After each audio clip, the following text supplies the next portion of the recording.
Good evening, and welcome to another impromptu version of Diatribes from the Voice of Doom. Now here's your improvising and impoverished host, Voice of Doom.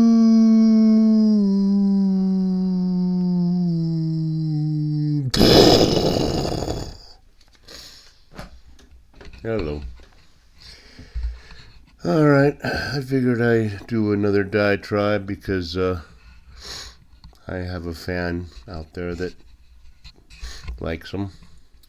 And I promised him I'd do one tonight. I said it'd be done earlier, but it's after midnight. So if he's still up, maybe he can enjoy my ranting and raving. So I wanted to there's not much really going on in the world. So I just wanted to do a little recap on guns and money and two major factors that have made this planet go around. It's all been based on war and greed, and it's a shame because if we only work together, I think we could make a good thing out of this planet. But as far as things nowadays, it's really not in the offing because we seem to be on the precipice now. I watch a lot of doomsayers on YouTube, and every single day, they have a headline on their YouTube feed about how this is it, World War III is starting, it's over, we're done, get ready, prep, I told you so. And I'm sure they get a lot of feedback because they probably get thousands of comments because they have a major channel with lots of subscribers, and they get comments like, you keep saying it's the end of the world and it never happens, you're full of crap. Now the Bible says that the apocalypse, the end, the coming of the Lord will come like a thief in the night. No man knows the day or time. Only God knows when it will happen. So just like 9/11, when 3 planes, almost 4 planes crashed, but 3 planes did major damage. It was an ordinary day. Nobody was expecting anything. And all of a sudden, all hell broke loose. So just because nothing's happening doesn't mean nothing will happen. Now, what do we have going on? Okay. 2 active wars that seem to have no end game in mind.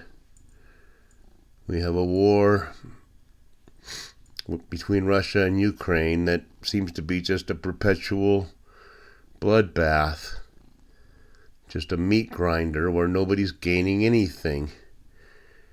And the only way out of it is to negotiate some sort of a peace, but it was all a waste. The only people that were gained from it are maybe the United States if we take over Ukraine's their minerals, their rare earths, and by setting up an infrastructure to mine the rare earths from Ukraine, we're going to have a presence in Ukraine. So Russia had best not try anything. And I don't see, it's an intractable war. And if there's a peace plan forged and carved out of this mess, then again, Orangey came out on top, and he's a genius. But it's just very difficult because both sides want what seems to be impossible. Ukraine wants to remain Ukraine, and Russia wants parts of Ukraine. And it's gotten a lot worse than I ever thought it would be. I mean, Ukraine is bombing the hell out of Russia. and vice versa, and lots of people are dying, and I don't see how they can keep feeding bodies into the wood chipper, but it seems hopeless. And we have this Israeli thing. Hamas sent a bunch of hang gliders over to a rock concert and to a bunch of kibbutzes and massacred people. And it's all Israel's fault, and everybody's all up in arms about Israel retaliating. And I've already told you, if the same thing happened in the United States, we would bomb the living crap out of whoever did it, and we wouldn't stop bombing until they were particles. They were dust. Because that's the way we do things. If you send a bunch of hang gliders over into El Paso or into the border, San Diego or San Isidro, and massacre 1,000 people, we're going to retaliate, and we're going to make it like you wish you never did that. But Israel's retaliating, and it's like it's Israel's fault that they got massacred. Okay. Now people are saying that Netanyahu should resign, or he should be ousted because he's not getting the hostages out. Now, how the hell is he supposed to do that? They're in tunnels, and the only way to do that is to have ground troops go in through every tunnel and kill lots of civilians, which the lefty idiot wokesters are all up in arms bitching about on the street. Free Palestine, and, whatever the hell they're saying. They're idiots. But they're saying Israel's at fault for being massacred. I don't get that, but apparently Netanyahu is saying we're done with this bull crap, and what we're going to do now is we're going to take over Gaza lock, stock, and barrel over the next week. So I think we're going to have apocalypse, and we're going to have the Armageddon happening very soon. Now, proxy wars. China wants Taiwan. They've always wanted Taiwan, and as far as I'm concerned, Taiwan is part of China. I don't give a crap. But we don't want Taiwan to be part of mainland China because they make a lot of chips for us. And they're our allies. Okay. I've already told you over and over again, Xi Jinping does not give a crap about the West or his own Communist Party. He hates the Communist Party. I don't see why these idiots on the news, we have a China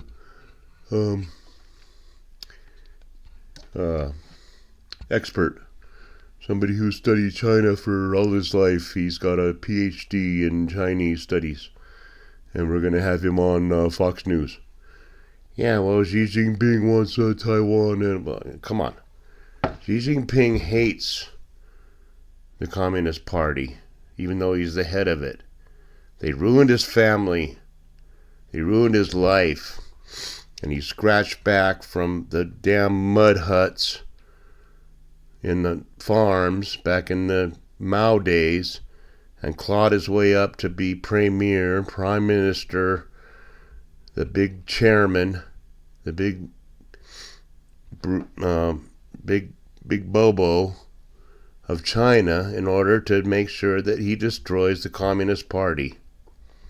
He doesn't know that he's a psychopath and a sociopath, but deep in his mind he knows, yeah, these guys destroyed my parents, my sister committed suicide, they destroyed our lives, and I'm going to work from within to destroy them. And if he has to send off a bunch of nuclear bombs and a bunch of aircraft carriers and a bunch of drones and I don't care what, he's going to do it. He doesn't care about his own country or ours. So whatever happens with Taiwan, we'll see. Okay, proxy wars. Iran has been the freaking thorn in our side since 1977. I knew I was only 17 years old or 18, and I knew when I saw them saying death to America and death to the Shah of Iran, and the students and the college students were all, up in arms about we need a new kind of regime. And I saw this black suited, turbaned, looking like he looks like the devil, Ayatollah, get off the plane after the Shah fled. I looked at him and I go, this is bad. You guys can't see it, but this is going to be bad. I knew it. And I was 17 or 18 years old. Come on. So the Shah is ousted. He goes off to Mexico. He's for surgery. He's exiled into America. Whatever. We propped up these dictators because they were sympathetic to Western interests. And Iran was a westernized country. Gotta go back in history. So these college students are all up in arms about let's have a Islamic regime. And so here comes the Ayatollah. Now, I remember very clearly what happened. We had all these suits from Iran on Fox News or whatever the news was back then. We're going to be an Islamic state, but we're, still, civilized. Ghotzbadeh was a guy in a suit. Bani Sadr was the president. He was a guy in a suit. Ayatollah did not want suits. And all those guys that, facilitated the revolution in Iran were executed. The big mucky mucks were executed because they wanted a real Islamic, I don't know what, I can't remember their sect, Shiites or whatever they were, full on, take us back to 14th century Iran, burqas, hide your face, women, no rights. And they've been doing that for the last 40 years. And they've been thorns in the side because they've been arming the Yemenis and they've been arming the Hezbollahs and they've been arming the Hamas, and it's all been a big mess. And now Orangey wants to do something about it, and he's telling the Ayatollahs and the Islamic, pure, extreme radical Islamics, it's over for you because we can't put up with this anymore. So we're on the precipice. We're going to be having some big, huge explosions really soon. And I wish it had happened 2 weeks ago because then I wouldn't have to worry about my stupid-ass mortgage.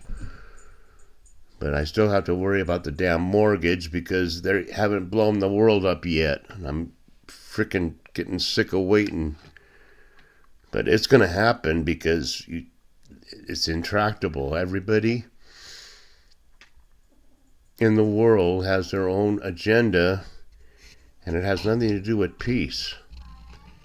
And what I hope would happen is that maybe the Iranian people would rise up like they did back during the Obama era, which he did nothing about and didn't do anything to support because he's an idiot. They had what do they call it? The Arab Spring or the Islamic Spring, I don't care what.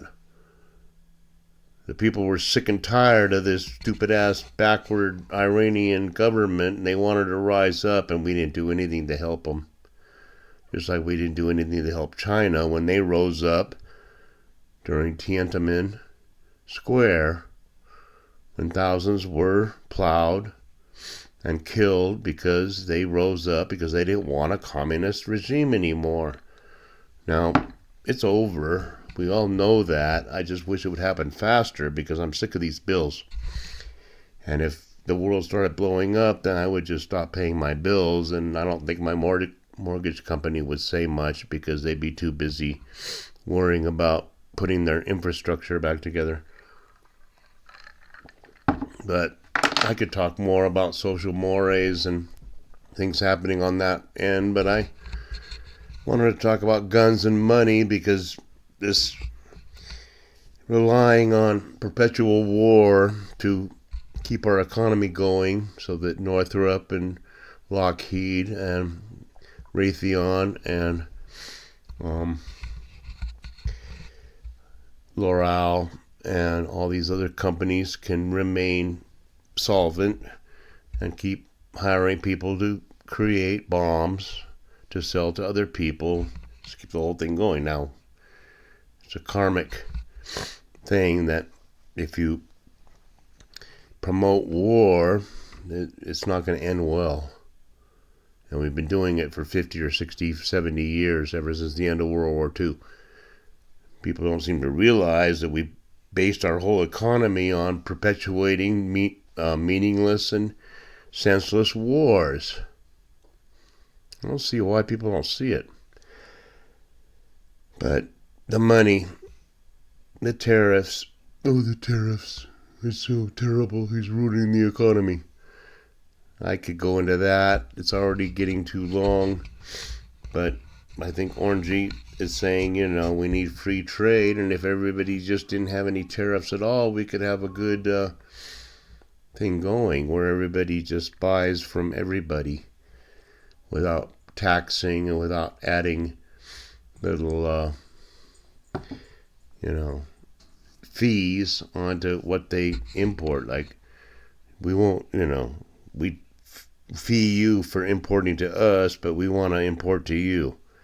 And the whole thing's coming down as far as, we've been relying on Chinese crap for 40 years now. And those days are going to come to an end, and we're going to find out what happens when you buy American. Because Americans want lots of money to work. And the goods and the products are going to cost more. We're going to have to suffer. We can't just keep gliding through life without suffering, because we've really effed up through greed and making sure that the rich guys keep getting richer and making sure that the bourgeois idiots keep their mortgages paid up in Chevy Chase when they've been ripping us off right and left.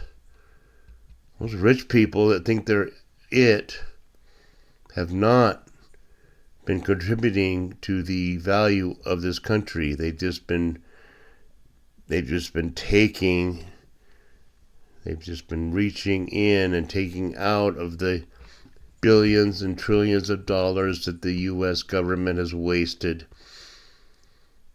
And that's why Elon is the devil, because he's trying to get to the bottom of that, trying to save us some money, and we can't have that. We need more pumping of money so that the bourgeois idiots in Chevy Chase can pay their mortgage and pay their pool boy. So I didn't say much. I just wanted to do a diatribe because I said I would, and I think I said a lot if you think about it. And I'll say more because we're on the precipice of disaster, and it's obvious. We'll see what happens over the next few days, but I think it's going to come down pretty fast. I think by the end of May, there's going to be a serious conflagration, which will save me from my next month's mortgage. So I'll leave it there, and I'll talk more about things later. There's a lot to talk about. So good night, and good news.